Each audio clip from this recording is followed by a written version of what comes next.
Kita jumpa lagi dalam pertemuan KPK Hieronymus malam hari ini Selasa 6 Juni 2023.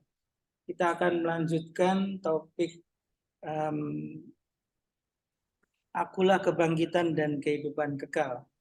Malam hari ini sesi ke-6 pemberkatan jenazah untuk anak-anak. Bapak Ibu sekalian, kita buka pertemuan malam hari ini dengan doa yang akan dibawakan oleh Pak Agus. Silakan Pak. Bapak Ibu, saudara-saudari sekalian, di dalam kelas maupun yang mengikuti secara Zoom, mari kita awali doa kita dengan tanda kemenangan dari Kristus. Dalam nama Bapa dan Putra dan Kudus. Amin. Bapak, kembali kami berterima kasih untuk Pak Seto yang telah menyediakan waktu dan selalu meminta kami untuk selalu mendengarkan firman-Mu. Juga terima kasih untuk tim KPKS, Pak Narto, Pak Heri, Bu Ipor, Pak Anton, yang selalu setia menyediakan semua kualitas ini kita. Dan kami sekarang di dalam kelas memohon kudus-Mu untuk menerangi hati kami, agar kami dari awal hingga akhir artinya dengan terang cahaya Roh-Mu, dan kami dapat menyimpan dalam hati serta mengerjakannya dalam kehidupan sehari-hari. Semua doa ini dipanjatkan di dalam nama Yesus Tuhan Yesus kami. Dialah yang bersama Bapa dan Roh Kudus akan selalu membimbing, mengarahkan dan memberkati. Amin. Dalam nama Bapa dan Putra dan Roh Kudus. Terima kasih Pak Agus. Baik Bapak Ibu sekalian, mari kita dengarkan pengajaran dari Pak Seto. Silakan Pak.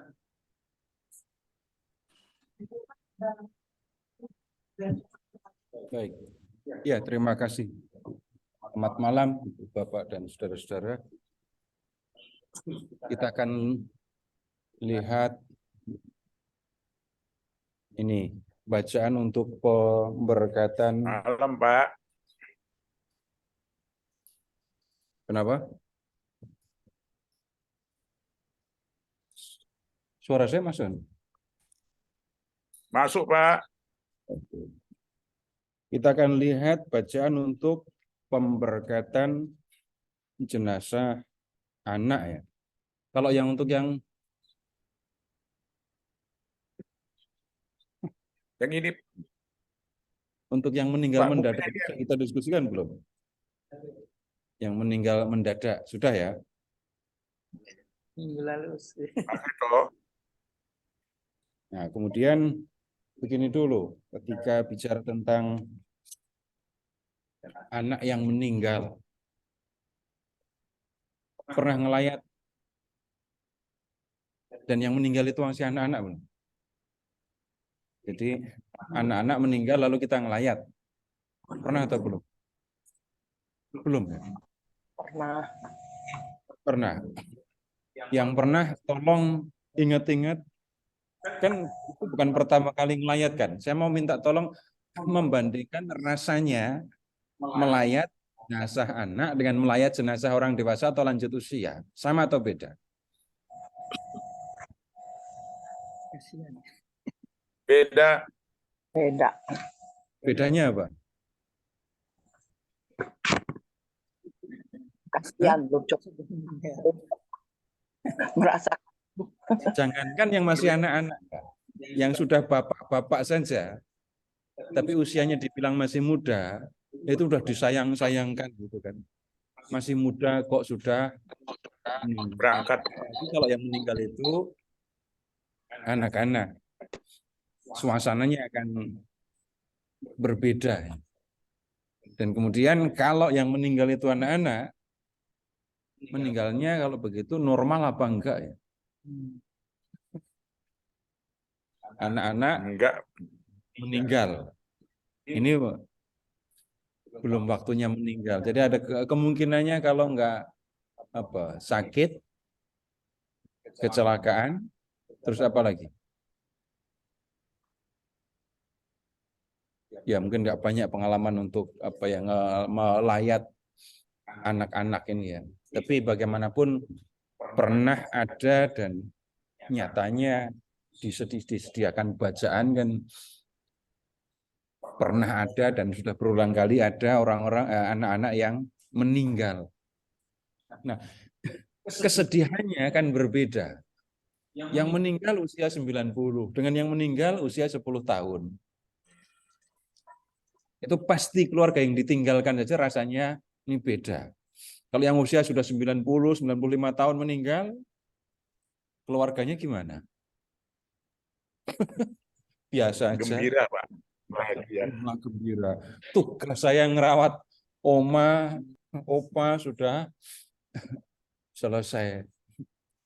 Ya ada yang begitu, tetapi ya tetap aja ada kesedihannya. Tapi ketika yang meninggal itu masih muda, ini seperti belum lama kami ngelayat di ini warga di tetangga lingkungan, ya anaknya, bapak ini masih umur belum seberapa, kemudian anaknya dan istrinya ada. Saya seringkali membayangkan malam hari setelah pemakaman, pasti suasana di rumah akan berasa sangat menyesakkan gitu ya. Dan itu akan berlangsung agak lama. Bayangkan kalau ibu, bapak, biasa ada anak-anak, lalu anaknya meninggal dan dikuburkan. Itu suasana pasti akan sangat ini berbeda. Nah, begini dulu. Kita lihat kalau di dalam perjanjian lama, di perjanjian baru, di antara orang-orang Yahudi, meninggal di usia muda, itu dipandang sebagai ini kesedihan yang bisa dikatakan ini luar biasa. Ini tentu ya berkaitan dengan pemahaman tentang pembalasan di bumi ya. Orang baik terima ganjaran, orang jahat terima hukuman, dan baik ganjaran maupun hukuman diterima di dunia. Ganjarannya umur panjang, kekayaan, keturunan. Hukumannya nggak punya duit, nggak punya anak, mati muda. Nah, perhatikan mati muda. Mati muda dianggap sebagai hukuman. Hukuman. Kalau dianggap sebagai hukuman, siapa yang salah? Untuk menyalahkan anak kecil atau anak muda, oh ini pasti banyak dosanya, maka Tuhan menghukum dia dan membuat dia meninggal cepat, agak repot. Lalu yang kemudian dalam tanda kutip dituduh salah berdosa itu ya. Itu kalau nggak bapaknya atau ibunya atau kakek dan neneknya. Jadi orang tua bersalah, anak menanggung hukuman. Itu kepercayaan di antara orang-orang Yahudi.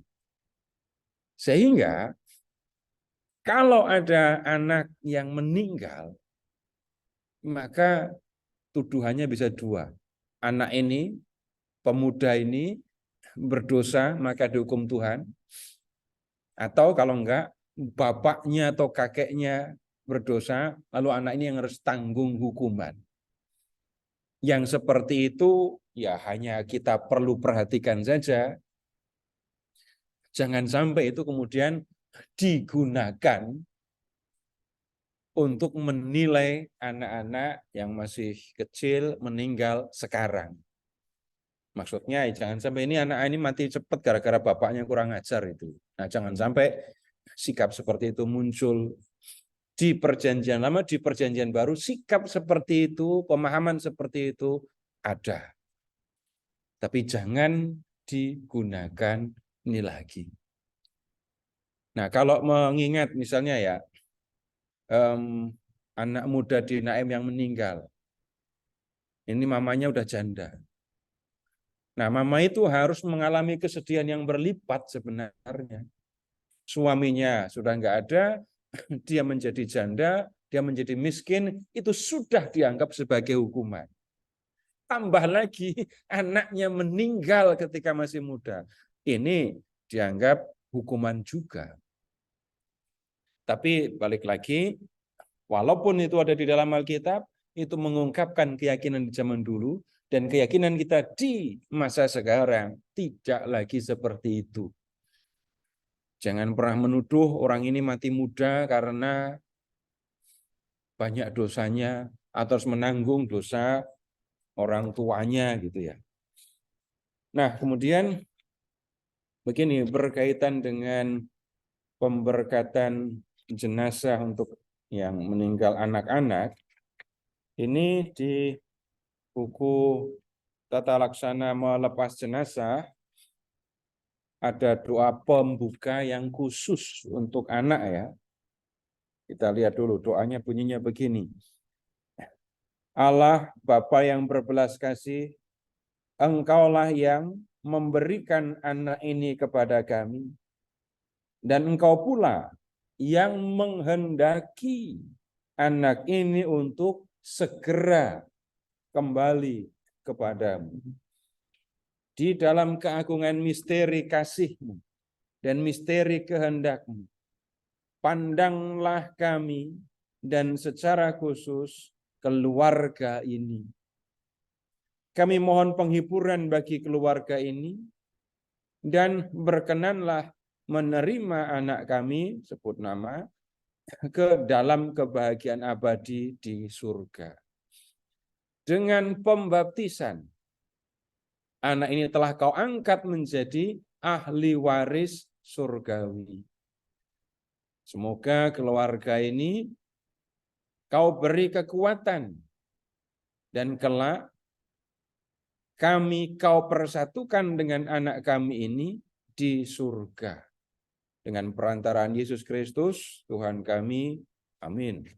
Nah, kalau kita melihat apa yang disampaikan di dalam doa pembuka, lalu ada kalimat begini.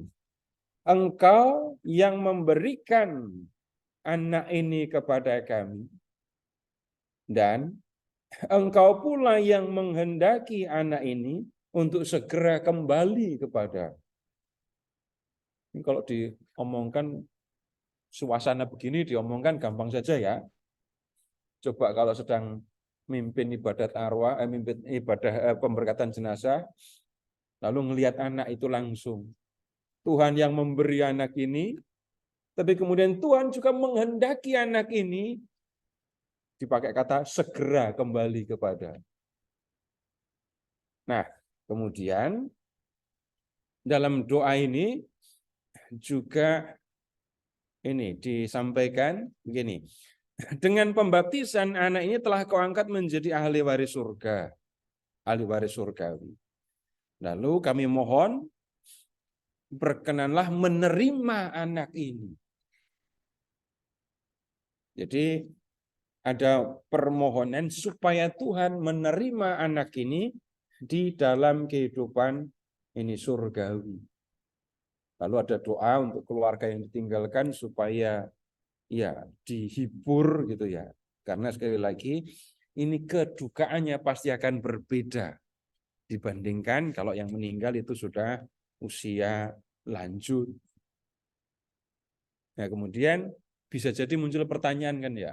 Kenapa anak ini dipanggil Tuhan cepat? Itu kalau ditanya kayak gitu jawabnya gimana?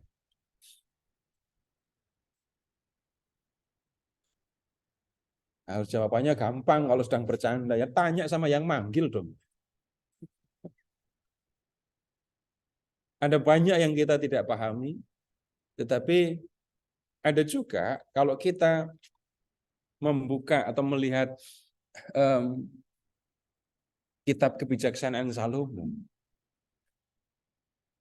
orang yang meninggal di usia masih muda, masih anak-anak, itu seperti ditarik oleh Allah, dibawa ke surga, supaya tidak dipengaruhi, tidak dikotori oleh dunia yang jahat.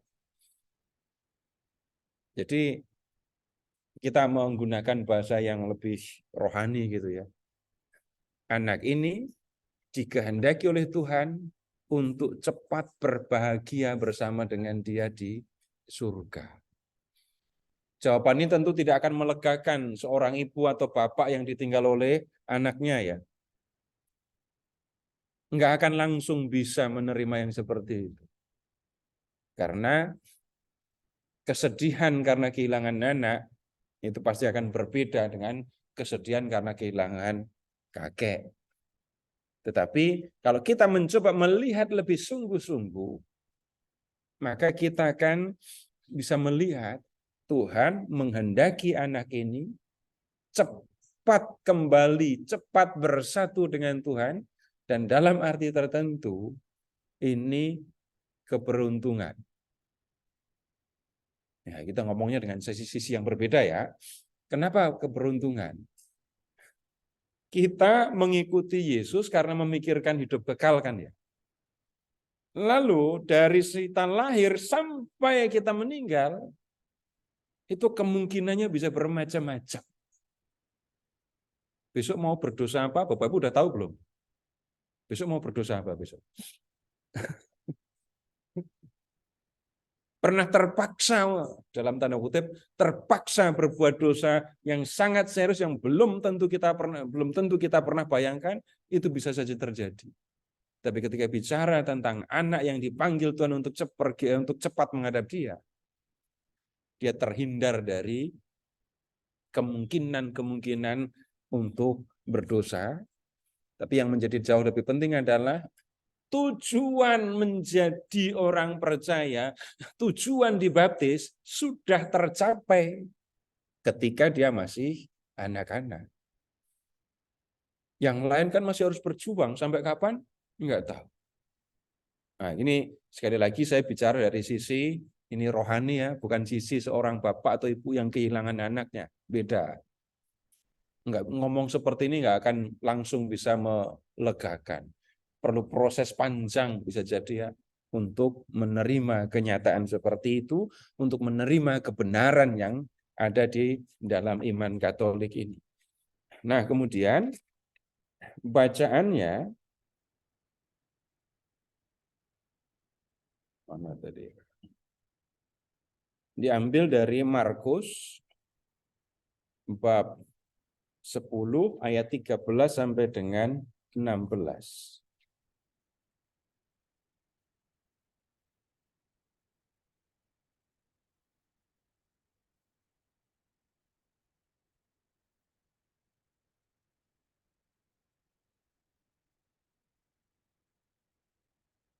Markus 10, 13, 16.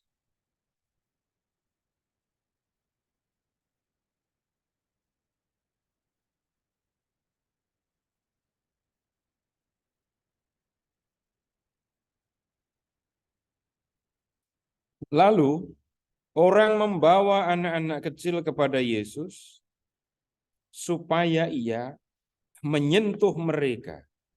Tetapi murid-muridnya memarahi orang-orang itu. Melihat hal itu, Yesus marah dan berkata kepada mereka, "Biarkanlah anak-anak itu datang kepadaku, jangan menghalang-halangi mereka. Sebab orang-orang seperti inilah yang akan memiliki kerajaan Allah. Sesungguhnya aku berkata kepadamu, siapa saja yang tidak menyambut kerajaan Allah seperti seorang anak kecil, ia tidak akan masuk ke dalamnya."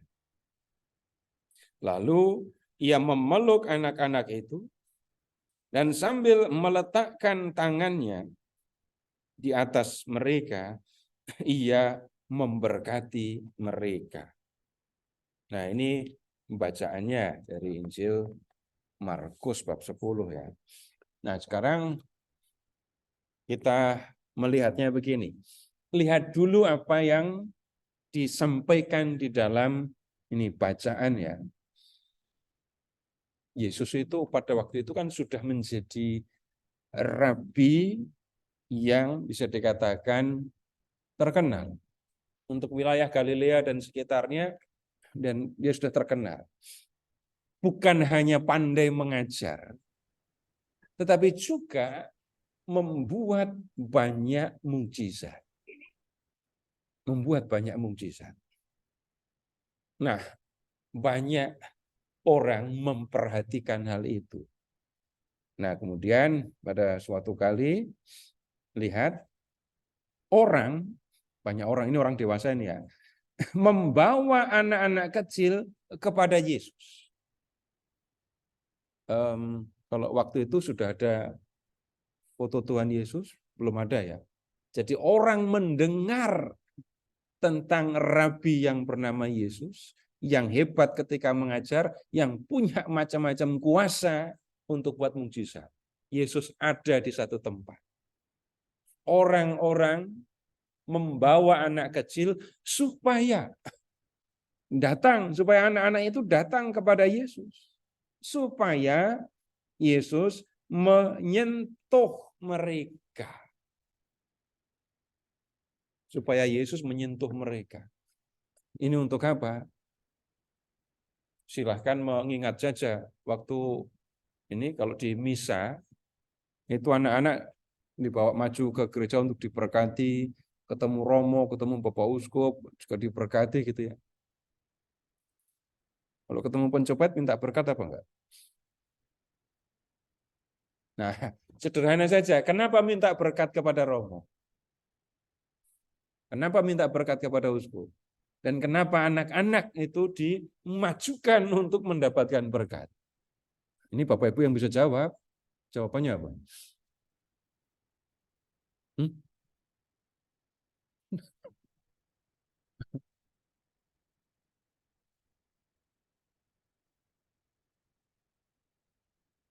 Apa jawabannya? Kenapa minta berkat kepada orang-orang itu tadi? Minta berkat selalu dari orang yang dianggap dekat dengan Tuhan kan ya. Nggak mungkin Bapak Ibu ke LP atau ke tahanan minta berkat dari para nabi. Nggak mungkin. Minta berkat itu yang dimaksudkan orang-orang yang dekat dengan Tuhan ini dianggap akan memberikan apa menyebutnya ya, daya, kekuatan kepada si anak ketika orang ini memberkati. Nah, berkat, sentuhan tangan dari orang-orang yang dianggap dekat dengan Tuhan itu dianggap memiliki daya atau kuasa. Bayangkan Yesus yang dikenal sebagai rabi yang hebat, penyembuh yang hebat, yang bahkan bisa membangkitkan orang mati. Orang-orang tua ini pengen supaya Yesus menyentuh anak-anak itu untuk memberkatinya. Nah, kemudian lihat murid-muridnya memarahi orang-orang itu. Murid-murid Yesus memarahi, menghalangi orang tua supaya tidak membiarkan anaknya datang kepada Yesus. Perhatikan, murid-muridnya memarahi orang itu. Tapi ayat 14, melihat hal itu, Yesus marah. Murid-murid memarahi orang-orang tua itu, melihat hal itu, gantian. Mereka dimarahi oleh Yesus. Dan Yesus mengatakan, biarkan anak-anak itu datang kepadaku. Jangan menghalang-halangi mereka. Dan kemudian nanti setelah anak-anak itu datang kepada Yesus, lihat ke ayat 16, Yesus memeluk anak-anak itu dan sambil meletakkan tangannya di atas mereka, ia memberkati mereka. Bapak Ibu perlu bisa melihat, membayangkan dan merasakan suasana ini. Kegembiraan yang muncul di dalam hati anak-anak ketika ada di dekat, ada bersama dengan Tuhan Yesus. Sekarang kalau dibalik dulu, Bapak Ibu waktu kecil ngerasa seneng kalau dekat-dekat sama siapa? Atau ketemu sama siapa?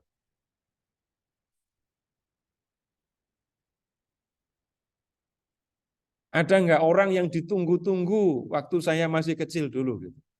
Dan senang sekali kalau ketemu orang itu.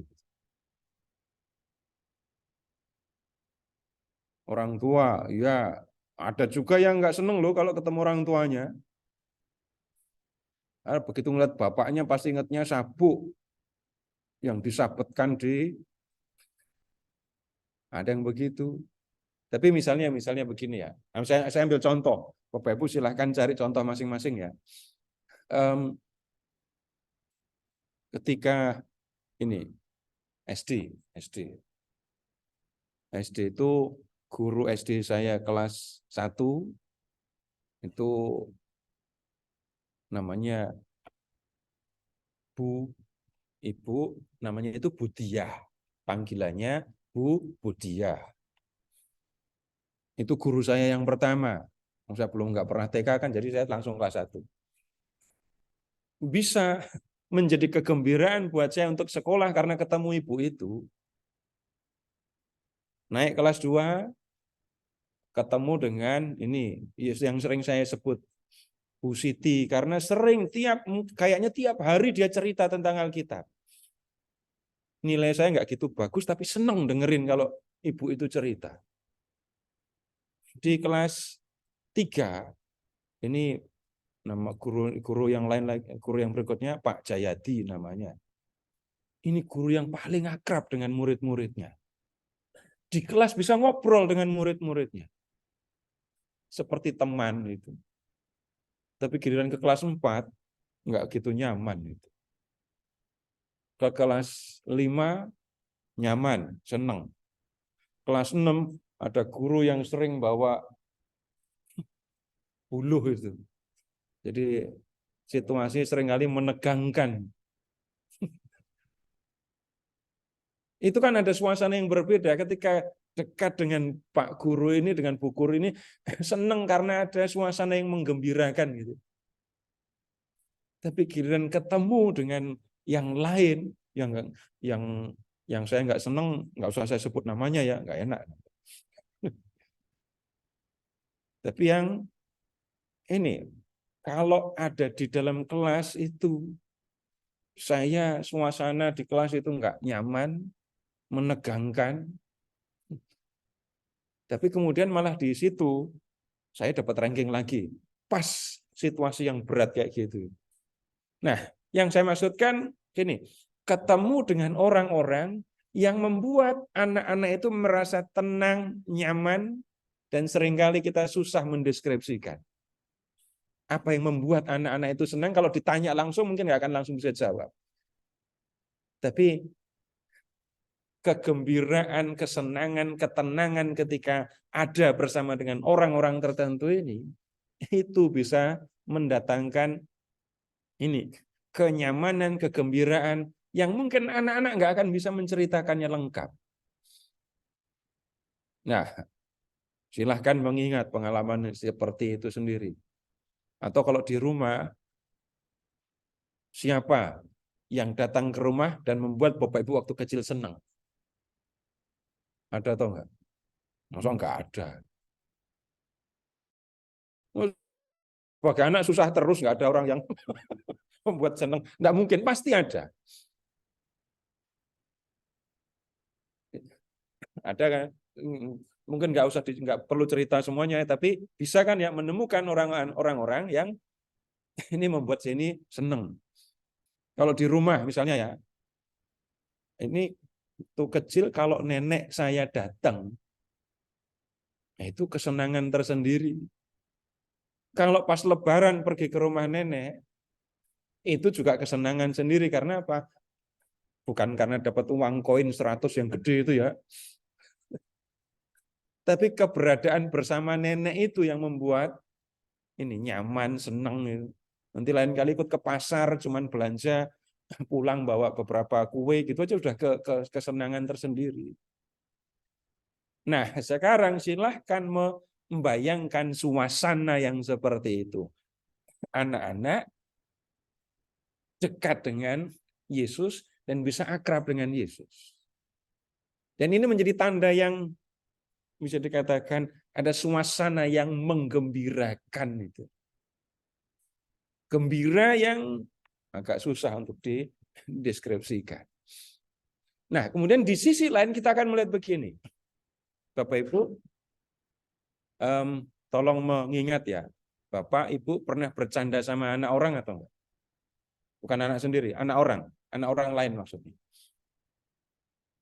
Dan kemudian tolong amati, anak itu bisa balik bercanda dengan Bapak Ibu apa enggak? Kalau pernah mengalami situasi yang seperti itu,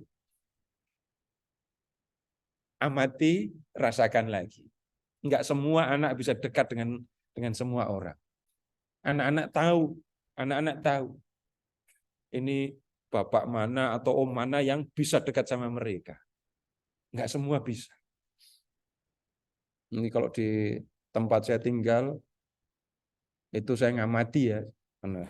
Itu enggak banyak kok dari antara sekian banyak bapak-bapak itu yang bisa bercanda sama anak-anak dan anak-anak berani bercanda. Enggak banyak.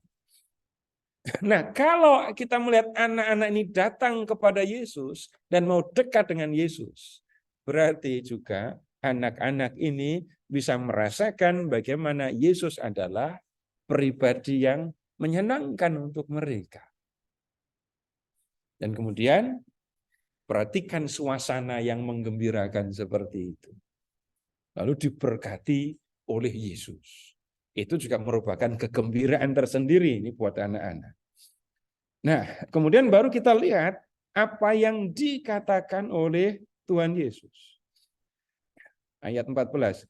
Biarkan anak-anak itu datang kepadaku, jangan halang-halangi mereka, sebab lihat, orang-orang seperti inilah yang memiliki kerajaan Allah. Orang-orang seperti ini, seperti anak-anak ini, yang memiliki kerajaan Allah. 15. Siapa yang tidak menyambut kerajaan Allah seperti seorang anak kecil. Lengkapnya, siapa tidak menyambut kerajaan Allah seperti seorang anak kecil menyambutnya, ia tidak akan masuk ke dalamnya. Nah, kalau di Injil Yohanes sebenarnya lebih sulit dari ini loh, lebih ekstrem lagi ya. Tolong buka di Injil Yohanes bab 3.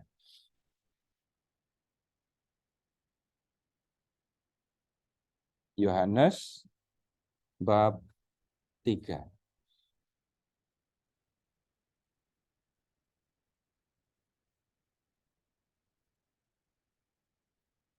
Ayat 3. Yohanes bab 3 ayat 3.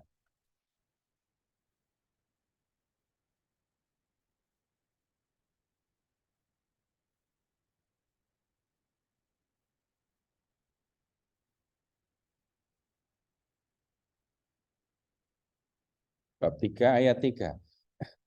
Sesungguhnya aku berkata kepadamu, jika seseorang tidak dilahirkan kembali, ia tidak dapat melihat kerajaan Allah. Mana yang lebih sulit? Menjadi anak-anak atau kalau menurut ucapan Nikodemus, masuk lagi ke rahim ibu terus dilahirkan lagi. Harafiah yang disampaikan dalam Injil Yohanes itu lebih sulit. Bukan hanya menjadi anak-anak, bukan hanya berlaku seperti anak-anak, tapi lahir lagi. Tapi, nah kemudian kembali ke Injil Markus tadi ya, ini kalau di Injil Yohanes jadinya kita melihat Yohanes membuat ungkapan, atau dalam Injil Yohanes disampaikan ungkapan yang lebih kuat itu ya. Orang-orang seperti ini yang akan memiliki kerajaan Allah. Yang tidak menyambut kerajaan Allah seperti seorang anak kecil, tidak akan masuk ke dalam. Nah, apa maksud dari ini? Menjadi seperti ini, seperti anak-anak, lalu menyambut kerajaan Allah seperti seorang anak kecil. Ya, untuk memahami hal ini harus memperhatikan anak kecil lagi. Memperhatikan anak kecil lagi. Singkirkan anak-anak kecil yang muncul di berita sebagai pelaku-pelaku kriminal. Singkirkan itu ya. Kita bicara anak kecil pada umumnya anak kecil beneran. Kemudian sekarang begini, kalau di rumah, kemudian di dalam masyarakat, anak-anak ini didengerin apa enggak? Rapat RT, anak-anak diajak. Gitu. Pertemuan keluarga untuk urusan serius, anak-anak diikutkan apa enggak? Anak-anak ya, enggak akan diikutkan. Kemudian mereka, jadi dalam arti tertentu, anak-anak bukanlah orang yang mendapatkan tempat, bukanlah orang yang mendapatkan kedudukan yang sama dengan orang dewasa. Untuk urusan ini tadi ya, di sisi lain kita akan menemukan lebih diutamakan ibu-ibu duluan makan atau belakangan makan kalau sama anak-anak. Anak-anak makan dulu baru ibu makan atau ibu makan dulu baru sisanya untuk anak-anak. Tapi itu yang sisi yang berbeda ya.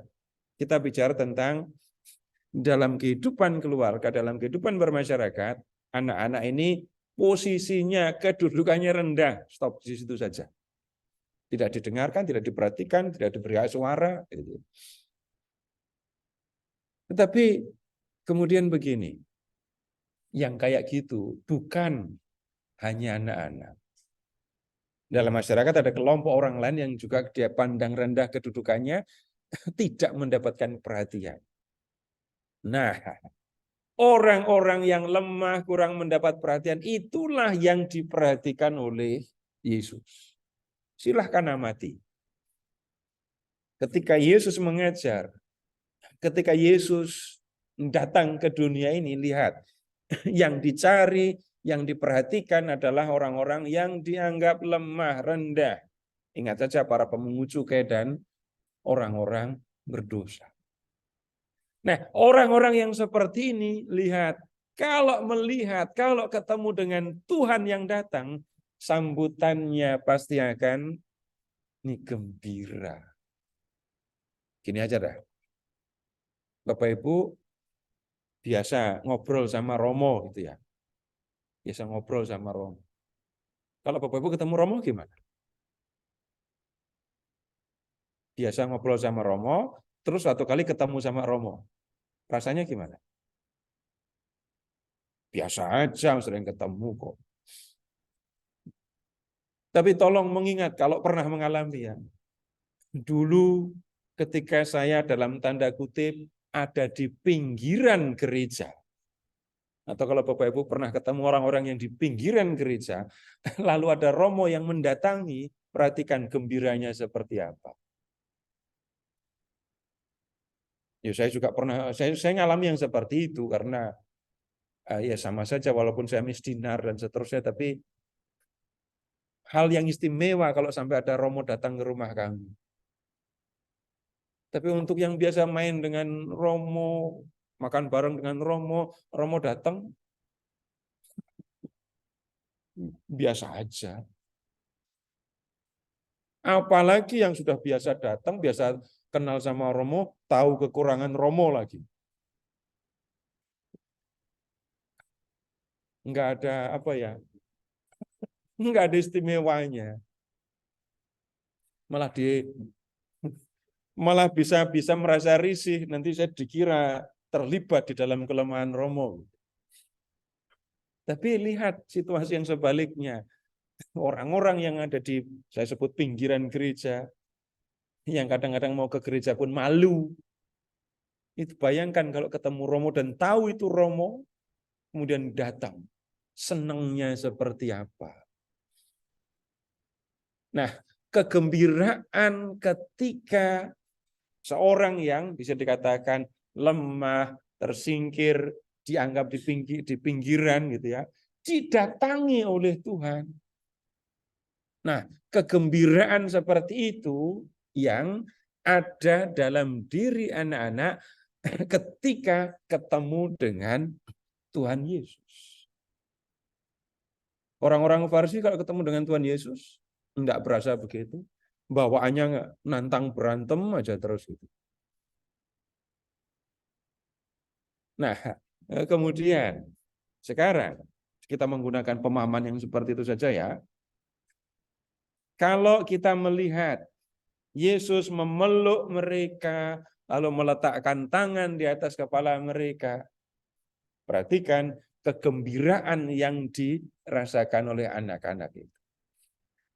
Nah, sekarang ini kalau bacaan ini disampaikan, dibacakan dalam pemberkatan jenazah anak, apa yang harus disampaikan?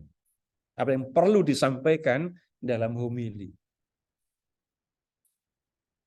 Anak ini sekarang sudah bersama dengan Yesus. Dan ada bersama dengan Yesus sebagai anak, itu menggembirakan, itu menyenangkan. Dari dulu ketika Yesus ada di dunia, dia sudah dekat dengan anak-anak. Kalau sekarang anak ini sudah bersama dengan Yesus, maka kita percaya anak ini pun mengalami kebahagiaan, kegembiraan bersama dengan Yesus. Bapaknya, ibunya dalam hati bisa jadi mengatakan, iya dia senang ketemu dengan Tuhan Yesus. Nah saya tidak bisa ketemu lagi. Nah kemudian dalam doa tadi disampaikan, suatu saat nanti orang tua pun akan nyusul ke sana. Tapi Tuhan menghendaki anak ini duluan. Nah, sekali lagi tidak segera ini langsung bisa diterima ya. Tapi keyakinan bahwa anak ini pergi dan bertemu dengan Tuhan Yesus, ini layak untuk mendatangkan kegembiraan. Balik ke baptis. Kenapa orang tua membaptis anaknya? Ini namanya Katolik ya, namanya orang tuanya Katolik ya anaknya baptis lah, gitu doang. Malu, masa orang tuanya Katolik kok anaknya nggak baptis? Ya, kalau hanya sampai di situ ya tolong diperhatikan lebih serius. Orang tua mengikuti Yesus. Orang tua kemudian membaptis anaknya supaya anaknya ini kan ikut Yesus. Dan dari kecil anak-anak sudah diajari ikut Yesus kan ya. Sudah dari kecil dibaptis, diajak bikin tanda salib, diajak menyebut nama Tuhan Yesus terus. Itu waktu kecil ya. Tapi bukan soal waktu kecil sebenarnya. Yang pertama diajarkan oleh orang tua ternyata hal yang menyangkut soal Tuhan.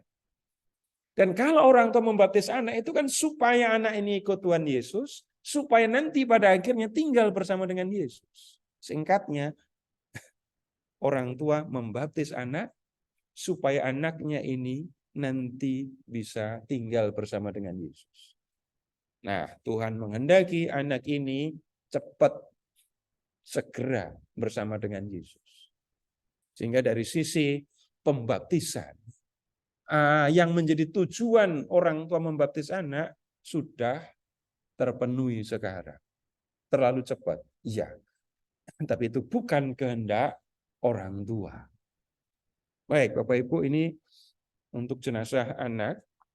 Lalu nanti saya ingin mengajak Bapak Ibu lihat satu bacaan yang bisa jadi alternatif dan sering kali menjadi bahan perbincangan, yaitu di ini, yang 2 Makabi bab 12, yang tentang ini pemberkatan jenazah anak ini.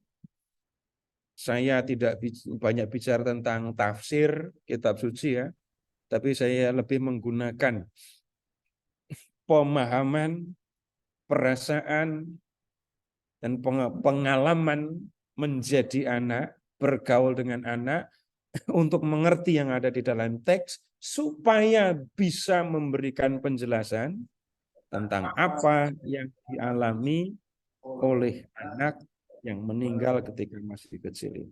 Silahkan. Ya, silakan kalau ada yang mau bertanya. Mau tanya Pak? Ya. Kenapa? Silakan, Pak. Kalau tadi kan pertanyaan itu diambil dari 13-16.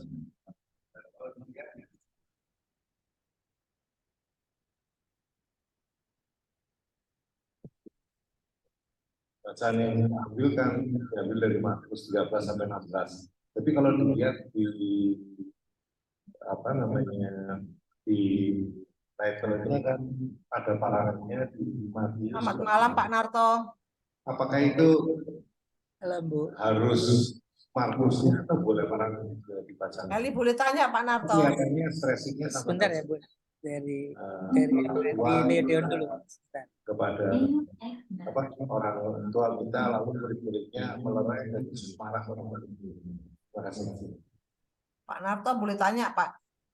Ya, sebentar, Bu ya. Pak Agus lagi bertanya sebentar. Jadi ada pertanyaan begini, ini bacaannya kan dari Injil Markus. Lalu di Injil lain kan ada paralelnya untuk bacaan ini ya. Ada di Matius, kemudian ada di Lukas. Kalau pertanyaannya boleh apa enggak? Jawabannya enggak ada yang melarang. Kemudian bacaan untuk ibadah seperti ini beda dengan bacaan untuk Ekaristi. Kalau bacaan untuk Ekaristi, Bapak Ibu, kita nggak bisa ubah apa-apa. Nggak bisa ganti, nggak bisa pilih sendiri. Apa yang disampaikan di buku, ini bantuan untuk memilih bacaan. Jadi nggak ada keharusan harus begini-begini. Saya punya buku ini yang kuno, yang lama. Ternyata bacanya beda dengan yang ini. Nah, yang lama itu bacanya lebih kaya. Tapi kemudian ya yang beredar buku yang ini sekarang jadi saya ikuti ini. Jadi tidak ada larangan untuk mengganti bacaan. Boleh, nggak ada larangan kali lagi ya. Tetapi kemudian prinsipnya ya pelajari dulu. Jadi buku ini hanya bantuan untuk daripada kita Cari-cari. ini pilihkan. Dan kemudian karena ada buku, yang lain juga bisa ikut dengerin atau membaca. Nah, begitu saja, Pak. Bu Eli, silakan, Bu. Ya terima kasih Pak Narto. Ya, Selamat silakan. malam Pak. Malam. Ya. Saya tuh punya pengalaman ya. Cucu saya tuh meninggal waktu dalam kandungan ibunya. Dia tuh anaknya sebetulnya masih sehat ya. Anak yang ditunggu-tunggu laki, ternyata dia langsung dokternya bilang udah meninggal waktu mau lahir itu. Dokternya bilang ini sudah nggak ada Bu di dalam kandungan ini gitu. Ya kami shock semua ya Pak ya. Terus itu kalau kita sebagai orang Katolik ya, kita bisa mendoakannya karena itu sudah jadi malaikat gitu ya Pak ya. Gimana doa-doanya Pak untuk si kecil cucu saya ini Pak? Yang sudah langsung dia begitu keluar dari rahimnya langsung udah nggak ada Pak. Makasih Pak Narto. Begini, untuk anak yang digugurkan, kemudian lahir belum dibaptis gitu ya. Bapak Ibu tolong ingat-ingat ya. Apakah Bapak Ibu pernah mendengar anak seperti ini langsung masuk surga?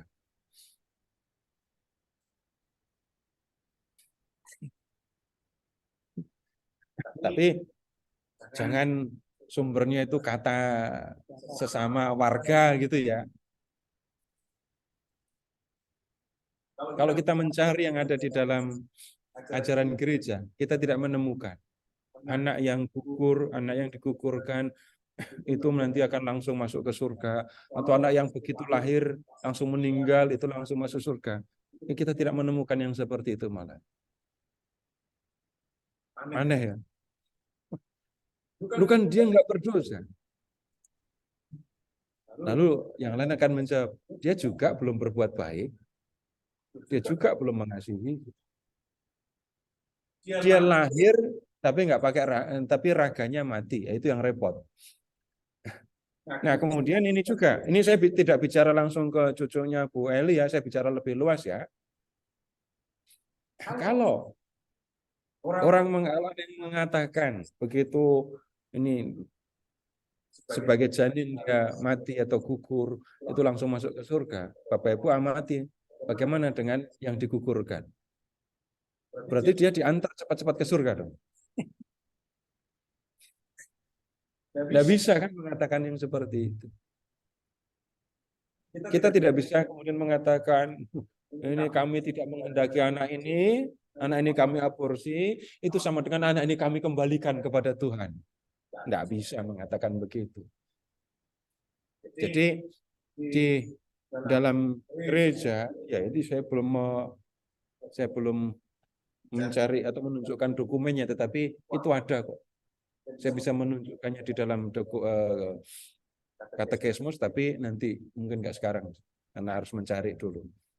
Nah, untuk anak-anak yang seperti ini, Bapak Ibu silakan mengingat begini saja ya.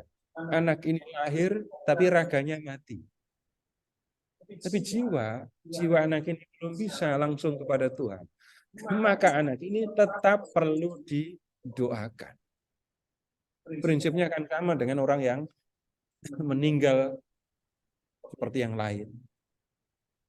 Tapi tidak bisa mengatakan karena meninggal waktu masih bayi atau masih janin, dia pasti akan langsung kembali kepada Tuhan. Klaim atau pernyataan seperti ini sama tidak bisa diterimanya dengan yang bunuh diri pasti masuk neraka. Jadi begitu Bu, untuk yang meninggal di dalam kandungan, ya kemudian yang lahir meninggal, itu memang perlu tetap didoakan. Dan dalam hal ini, saya sering kali berulang-ulang mengatakan, tolong perhatikan anak-anak yang digugurkan. Karena anak-anak yang digugurkan itu nggak pernah dikasih nama kan? Didoakan? Enggak. Bapak Ibu, ini tadi istri saya habis menggugurkan. Minggu depan kita doa arwah ya di rumah saya. Ada yang pernah ngomong? Enggak ada lah. Enggak diberi nama, enggak didoakan. Sudah ngomongnya lebih jahat lagi ya. Sudah dibunuh, enggak dikasih nama, enggak didoakan. Itu nasib anak yang digugurkan. Jadi kita justru perlu memberi perhatian kepada anak-anak yang seperti ini. Ya, begitu Bu. Ya, terima kasih nih Pak Narto. Ya. Kenapa?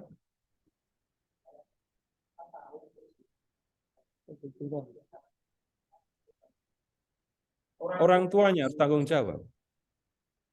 Yang nomor satu, menggugurkan itu sudah jelas salah ya. Prinsip dulu, nggak usah ngomong abortus yang provokatus atau yang ini, nggak usah dulu. Menggugurkan itu jelas salah. Ada yang waktu menggugurkan, gue itu nggak mikir macam-macam gitu ya. Pokoknya ini yang ganggu saya nggak pengen, udah gugur. Tapi dalam perjalanan waktu, orang ini merasa bersalah. Tanggung jawab. Tanggung jawabnya apa? Ya, kasih nama, doakan. Ya begitu. Lebih repot lagi nanti ketika masih janin digugurkan. Belum tahu ini laki-laki apa perempuan, ngasih namanya apa nggak bingung.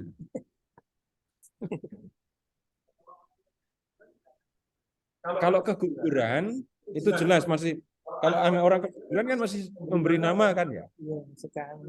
Keguguran bukan menggugurkan. Kalau keguguran tolong perhatikan itu. Jadi yang keguguran beri nama dan doakan. Beri nama itu apa ya? Entah wujudnya masih darah, entah sudah ada dagingnya. Karena di dalam gereja Katolik sejak pembuahan anak itu sudah jadi pribadi. Ya. Pak, Ya, Pak Roy. Jadi Pak, kita beri nama, cukup nama saja Pak, untuk yang keguguran Pak. Ini baru malam ini ponakan saya keguguran. Mumet Pak. Dikasih nama aja Pak. beri nama dan kemudian berdoa untuk dia. Tapi setelah ibadat kita keluarga aja ya kemudian Pak. membaptis ya. Dia tahu kok kalau bapak ibunya memberi nama. Cukup Atau itu sulit ya Pak. membayangkan jiwa, sulit membayangkan arwah ya. Gini aja membayangkan arwah itu. Arwah itu kan pribadi hidup tapi nggak punya raga, gitu ya. Ya, ya. Dia ada, tapi kita nggak bisa melihat karena dia nggak punya raga.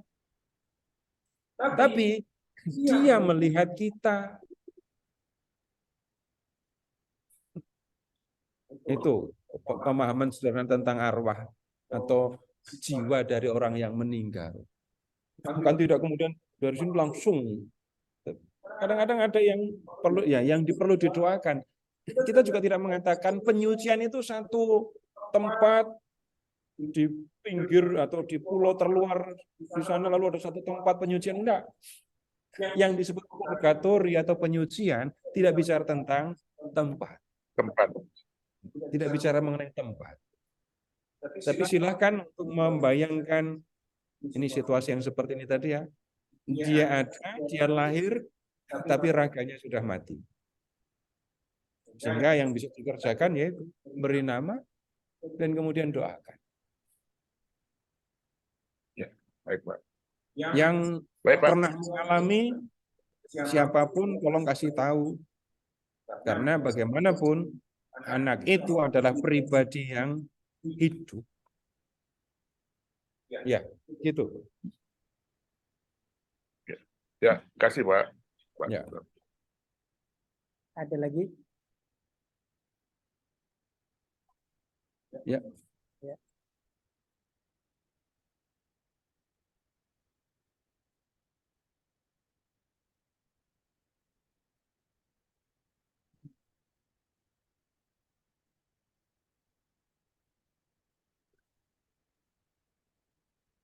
Boleh tanya Pak Seto, Pak Narto. Ya, sebentar, Pak. Bentar Pak Brans, dari Sebentar, Pak. yang datang di beliau dulu ya. Iya. Berat untuk mengatakan yang seperti ini ya. Jadi janin di dalam kandungan tidak sehat. Perhitungan medis kalau anak ini lahir nanti kasihan, gitu kan? Entah keadaannya, entah kasihan anaknya, entah kasihan orang tuanya. Tapi ini sudah masuk dalam kategori aborsi. Jadi saya tidak akan berbicara lebih lanjut. Silahkan ketemu dengan pastor parokinya untuk bicara lebih lanjut. Ya, termasuk yang saya hanya berani menyebut tentang memberi nama dan mendoakan. Tapi itu kemudian baiknya ketemu dengan Romo untuk bicara lebih lanjut tentang hal seperti itu. Karena yang bisa bicara lebih lanjut tentang hal itu ya Romo. Sehat. Ya, yang lain lagi juga pernah ketemu yang sebaliknya. Dalam sebuah seminar di katedral. Ini saya akan bicara tentang kebangkitan badan, lalu bicara tentang badan surga, badan tubuh surgawi gitu kan. Lalu ada seorang bapak yang datang, lalu mengatakan berarti tubuh jasmania itu nggak penting ya, loh kan kok secepat itu kesimpulannya. Ternyata di balik pertanyaan itu ada cerita. Anak yang sekarang ada bersama dengan dia, waktu di dalam kandungan diperiksa oleh dokter dan dokter mengatakan, ini anak ini kalau nanti lahir cacat. Dan bapak itu tetap mengatakan, biarkan dia lahir dan saya akan mengurusnya. Dan beneran ketika lahir memang cacat, tapi bapak itu dengan merawat anak itu. Dan kepada saya kemudian ditunjukkan, ini ceritanya dan ini fotonya. Jadi ya begitu yang bisa saya bicara. Nanti yang lebih lanjut silahkan ini bicara dengan pastor paroki. yang bisa memberikan petunjuk yang lebih jelas tentang hal seperti itu. Ya, Pak Frans, silakan Pak. Malam Pak, Ya, Pak Seto. Tadi kalau saya nggak salah nangkep, jadinya kita tetap mendoakan anak-anak yang digugurkan, kemudian anak-anak yang meninggal. Sebenarnya kalau anaknya digugurkan, dia sendiri kan nggak berdosa ya Pak ya. Kan kesalahan-kesalahan dari orang tuanya.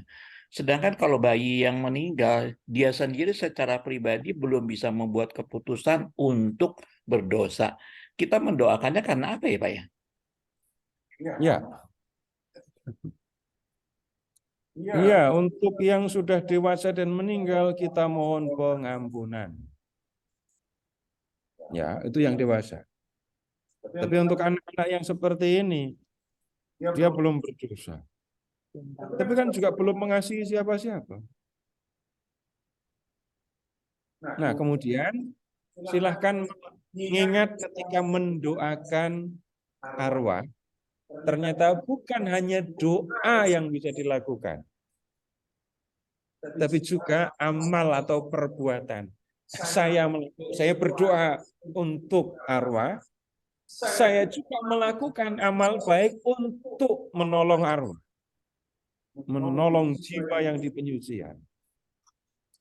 Untuk apa? Bukan minta pengampunan tentu saja ya. Tetapi yang diminta itu adalah supaya Tuhan menerima anak ini. Malam ini saya jadi paham ternyata ada satu bagian khusus yang kita perlu diskusikan, yaitu ini tentang bayi-bayi ini ya, yang sebelumnya saya bicara tentang bunuh diri, bicara tentang kremasi, tetapi yang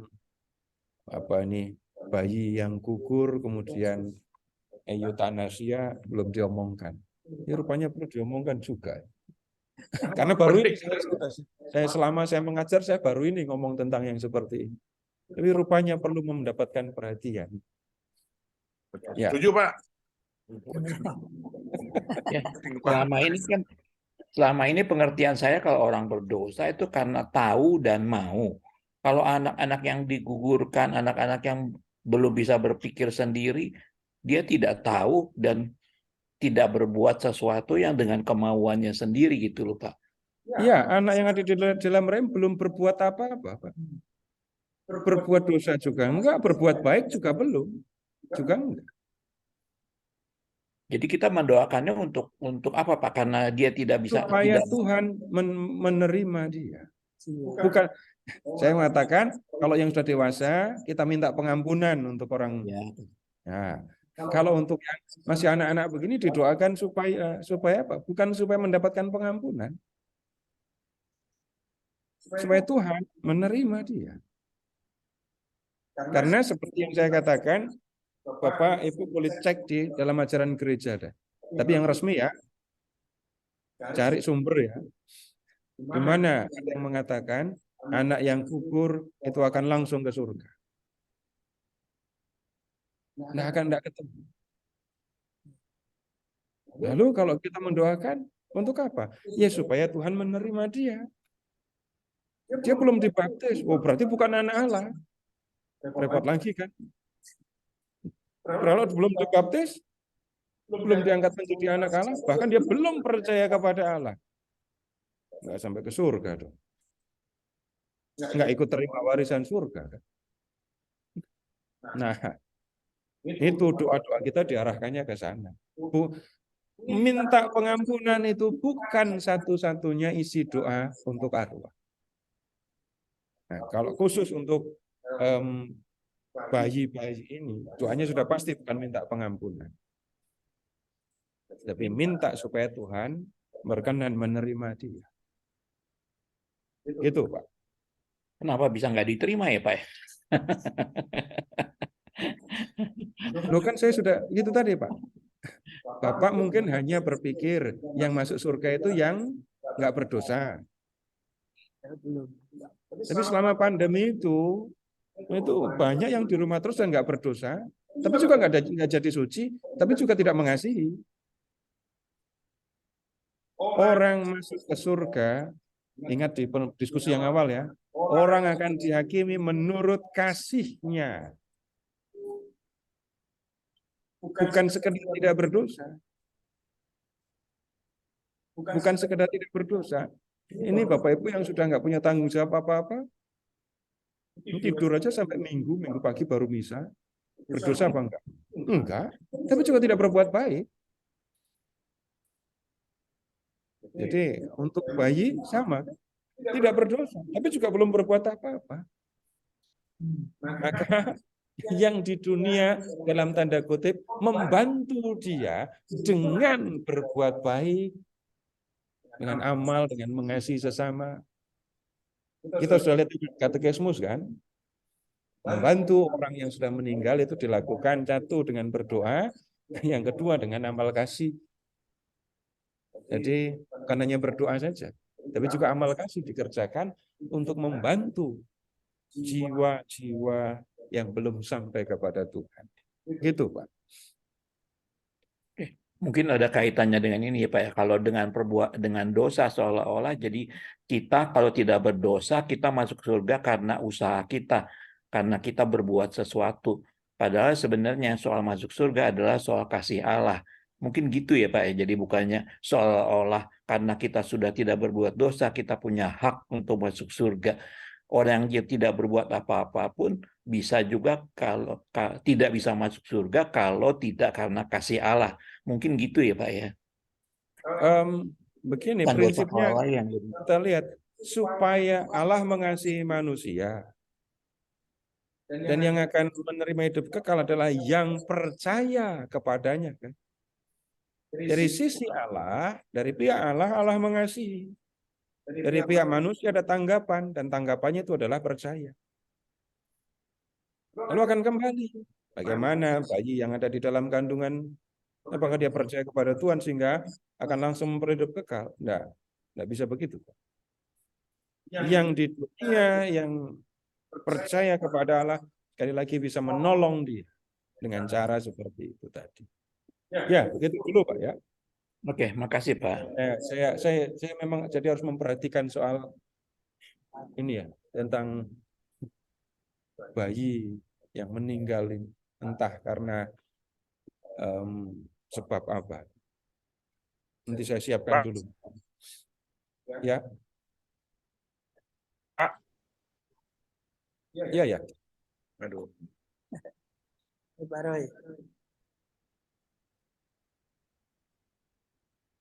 Pris. Ya Pak. Ya. Pak Seto begini Pak, mohon petunjuk Pak. Waduh. Mendoakan arwah itu Pak, mendoakan arwah itu katanya Pak begini, kita mendoakan mereka yang sudah meninggal. Tapi kalau mereka yang ada di api penyucian Pak, tapi kalau mereka sudah lepas, doa itu berguna bagi mereka yang tidak pernah didoakan. Benar nggak Pak itu? Jadi niat kita mendoakan itu kan agar mendapatkan rahmat untuk segera bisa bersatu dengan Bapa. Tapi kalau mereka kita doakan sudah sampai di rumah Bapa, katanya doa kita tetap berguna bagi mereka yang tidak pernah didoakan, seperti yang digugurkan, mereka yang bunuh diri dan sebagainya. Benar nggak Pak? Nah, Bapak Takutnya keliru Pak. Itu Bapak dengar itu dari siapa? Asumsi sendiri. Nggak benar ya Pak? Loh, enggak, saya nanya kok malah dituduh. Kalau nggak salah. Dari waktu belajar purgatorium Pak. Setiap doa itu berguna. Ya pasti untuk doa bagi berguna, mereka. Tapi begini saja. Doa arwah. Doakan arwah. Prinsipnya kan kita sampaikan dua hal.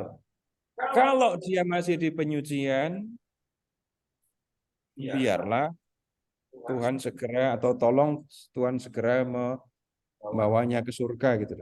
Kalau dia sudah berada di surga, biarlah dia berdoa untuk kami. Tapi kemudian doa yang kita lambungkan kepada Tuhan akan lari kemana? Mm-mm. Ya, nomor satu kan ya untuk urusan kita sendiri. Kita berdoa itu menjadi bagian dari relasi pribadi kita dengan Tuhan. Tuhan ya. Apakah kemudian itu ada gunanya? Nah, berdoa bisa diingat lagi, berdoa kemudian berbuat kasih bukan hanya untuk kita yang ada di dunia. Kalau dalam bahasa Katolik pernah mendengar kata silih kan? Iya. Ya, Mm-mm. kita berdoa, kita melakukan ini dan itu untuk mendoakan untuk jiwa-jiwa yang masih di penyucian. Nanti saya sekali lagi ini saya perlu siapkan supaya lebih terstruktur dan sumber-sumbernya jelas gitu. Karena kalau begini kan saya nggak ngomongin sumber, nanti dikira saya buat ajaran baru lagi. Ya Pak, terima kasih. Ya, Tunggu aja nanti. Makasih. ya. Terima kasih Pak. Udah, sekarang buka Makabe.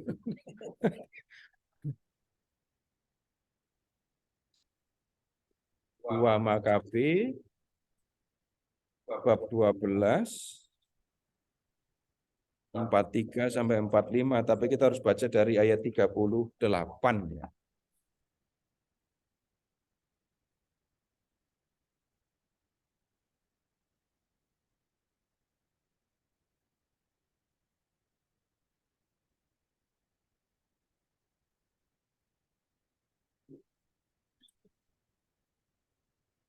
Ya, ini kaitannya nanti urusannya dengan ini, Mbak, apa? Antara medis kemudian dengan moral dan iman. Ini yang diskusi yang dulu waktu kuliah termasuk yang paling berat ini. Misalnya yang antara aborsi dengan eutanasia. Itu soal yang berat kalau harus didiskusikan karena menyangkut soal moral itu. Ayat 38. Kemudian Yudas menghimpun tentaranya dan pergi ke kota Adulam. Karena hari ke-7 sudah tiba, mereka menyucikan diri menurut adat Yahudi dan merayakan hari Sabat di sana. Keesokan harinya, karena sudah mendesak, Yudas dan orang-orangnya pergi untuk membawa pulang jenazah orang-orang yang tewas dan memakamkannya bersama kaum kerabat mereka di kuburan leluhur. Ternyata di jubah setiap orang yang tewas itu mereka temukan jimat dari berhala-berhala kota Yamnia yang menurut hukum Taurat terlarang bagi orang-orang Yahudi. Lalu menjadi jelaslah bagi semua orang mengapa orang-orang ini tewas. Karena itu mereka semua memuji tindakan Tuhan Hakim yang adil yang menyatakan apa yang tersembunyi. Nah, sampai di sini dulu. Begini. Ini yang mati ini orang-orang yang berperang untuk membela kepercayaan mereka kepada Tuhan ya. Kalau kita mengingat kembali zaman Makabe, orang-orang Yunani menindas orang Yahudi bukan hanya secara politik tapi juga secara keagamaan. Bait Allah mereka gunakan untuk menyembah berhala, sudah dinajiskan dengan membakar babi di situ dan macam-macam. Yudas memimpin perlawanan untuk merebut kemerdekaan terutama dari sisi keagamaan. Ternyata di antara orang-orang yang berperang ini ketika perang bawa jimat gitu ya. Ada yang punya jimat? Tolong ceritanya, kekuatannya atau gunanya apa? Menimbulkan rasa percaya diri. Itu kalau di tempat lain bukan hanya membuat percaya diri, membuat orang kebal senjata dan macam-macam. Nah kemudian Jenazah dikumpulkan untuk dikuburkan kan. Lalu ternyata didapati di dalam di pakaian orang-orang yang mati itu ada jimat. Lalu orang berpikir, oh pantesan orang ini pada mati. Lihat di ayat 41. Mereka semua memuji tindakan Tuhan Hakim yang adil yang menyatakan apa yang tersembunyi. Orang ini mati karena berdosa. Dosanya apa? Bawa jimat. Ini perang untuk Tuhan, tapi malah bawa jimat dari berhala. Nah, kemudian ayat 42. Mereka lalu menyampaikan doa permohonan agar dosa yang telah dilakukan itu dihapuskan seluruhnya. Yudas yang mulia memperingatkan rakyat banyak agar menjaga diri dari dosa. Sebab mereka telah menyaksikan dengan mata kepala sendiri apa yang terjadi pada orang-orang itu sebagai akibat dosa. Kemudian dikumpulkannya uang dari antara tentaranya itu satu demi satu. Jumlahnya mencapai 2000 dirham perak. Ia mengirimkannya ke Yerusalem untuk mempersembahkan korban penghapus dosa. Tindakan yang baik dan mulia itu dilakukannya karena ia berpikir tentang kebangkitan. Sebab seandainya ia tidak berpengharapan bahwa mereka yang meninggal itu bangkit kembali, sungguh bodoh dan sia-sia mendoakan orang-orang yang meninggal. Namun, jika ia memandang pahala mulia yang disediakan bagi semua orang yang meninggal dalam kesalehan, pikirannya itu suci dan saleh. Karena itu, ia membuat pendamaian bagi semua orang yang meninggal supaya mereka dilepaskan dari dosa-dosa mereka. Nah, ini sebenarnya gampang saja dipahami. Orang-orang yang mati ini sudah jelas berdosa. Tapi mereka kan percaya akan ada kebangkitan. Nah, kalau orang-orang ini berdosa nanti bagaimana? Jangan-jangan mereka tidak akan dibangkitkan. Seperti yang kita lihat di kitab Daniel, orang berdosa nggak akan ikut dibangkitkan. Apa yang kemudian dilakukan oleh Yudas? Ngumpulin duit ya. Duitnya dikirim ke Yerusalem. Untuk apa? Membeli binatang, korban, lalu minta supaya para imam mempersembahkan korban penghapus dosa. Tujuannya apa? Supaya orang-orang yang mati sebagai orang berdosa tadi, itu diampuni dosa-dosanya, dan kemudian nanti mereka akan memperoleh ini kebangkitan dan kemudian hidup yang kekal. Nah, sekarang lihat ayat 44. 43 mulai dari kata tindakan. Tindakan yang baik dan mulia itu mempersembahkan korban penghapus dosa untuk yang meninggal, itu disebut sebagai tindakan yang baik dan mulia. Dilakukannya karena ia berpikir tentang kebangkitan.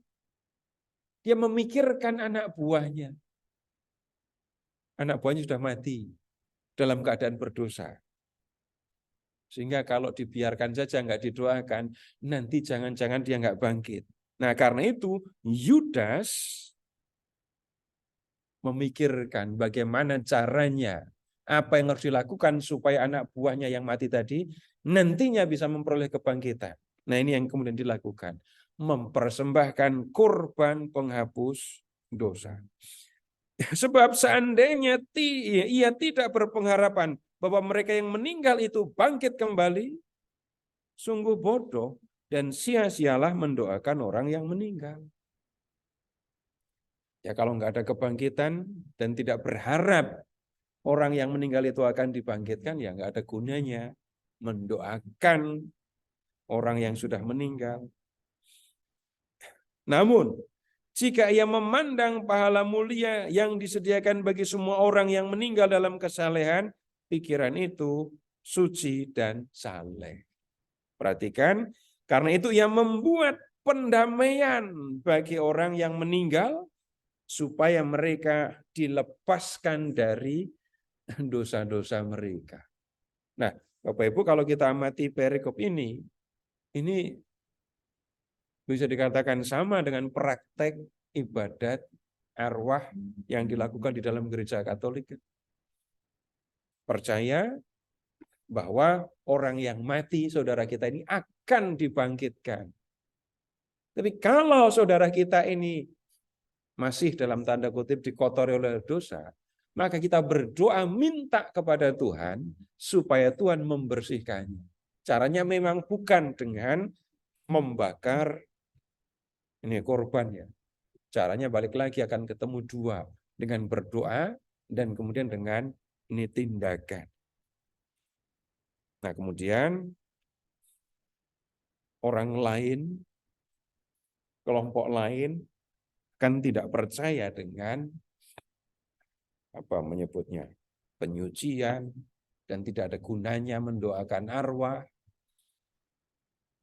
Tapi kok kemudian begini, Bapak Ibu tolong ingat kepercayaan di gereja-gereja lain itu ya. Mati sebagai orang yang percaya, pokoknya mulut pernah mengatakan percaya, surga. Tunggu dulu, percaya seperti itu yang dimaksudkan apa? Bapak Ibu kan tidak bisa mengatakan, saya rendah hati loh. Lalu dengan mengatakan saya rendah hati, saya menjadi rendah hati. Enggak. Tapi kalau Bapak Ibu, ini kalau dari depan, ini kalau yang videonya on, ini saya tahu Bapak Ibu kelihatan dari sini rendah hatinya. Bapak Ibu rendah hati apa enggak? Bapak Ibu menjadi rendah hati bukan karena saya rendah hati loh, gitu kan? Mau duduk, mendengarkan, buka Alkitab, itu bentuk wujud konkret rendah hati, sudah jelas. Kalau mengatakan, aku percaya kepada Tuhan, itu percaya atau bukan? Itu hanya mengungkapkan dengan kata aku percaya, tapi hidupnya apakah mengungkapkan kepercayaan?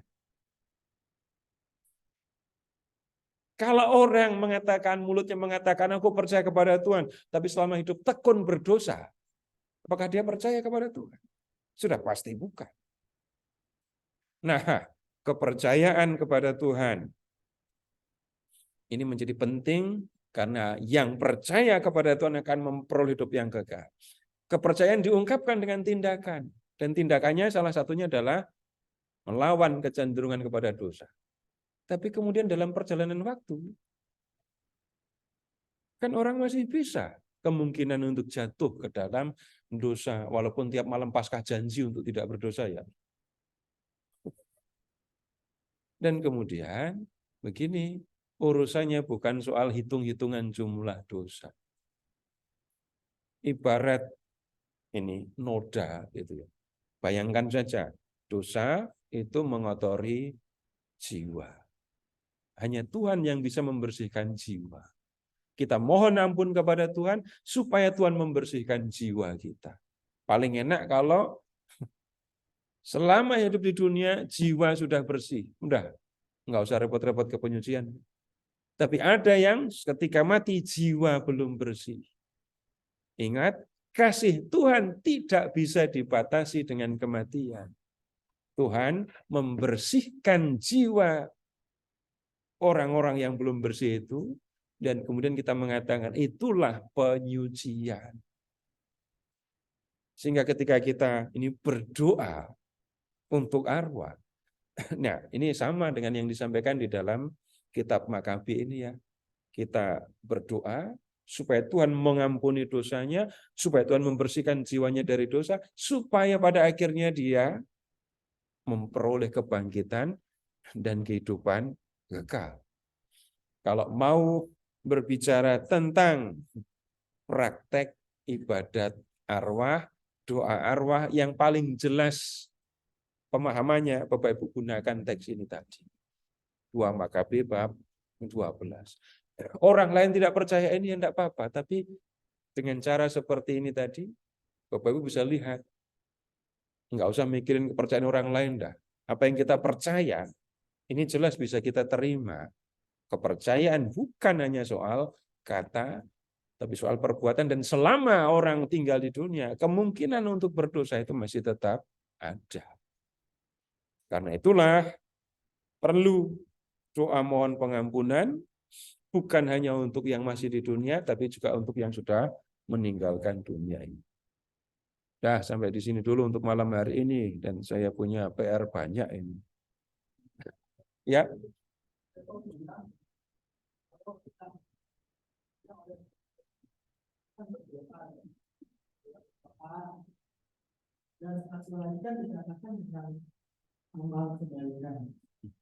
Itu bukan saya yang mengatakan, Pak ya, kita udah lihat bersama di Katekismus ya. Yang maksud saya, kalau kita misalkan untuk berdoa terhadap orang, nah kita melakukan amal kebaikan. Kalau berdoa jelas, saya berdoa untuk ini, mohon ampun untuk misalnya. Nah kalau amal kebaikan, kalau orang kan jelas, misalnya kalau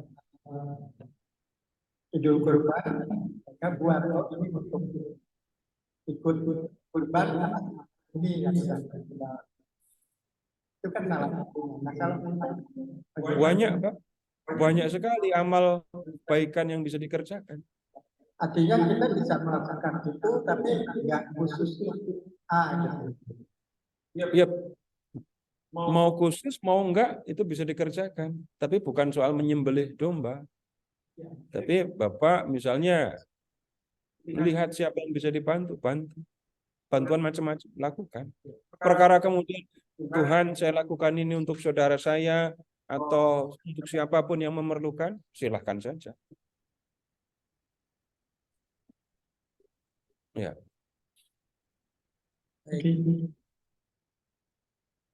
Baik, Bapak Ibu.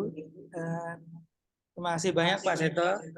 Hari ini kita diingatkan untuk mendoakan saudara-saudara kita bahkan dari yang masih bayi, ya, supaya nggak salah arah ya doanya.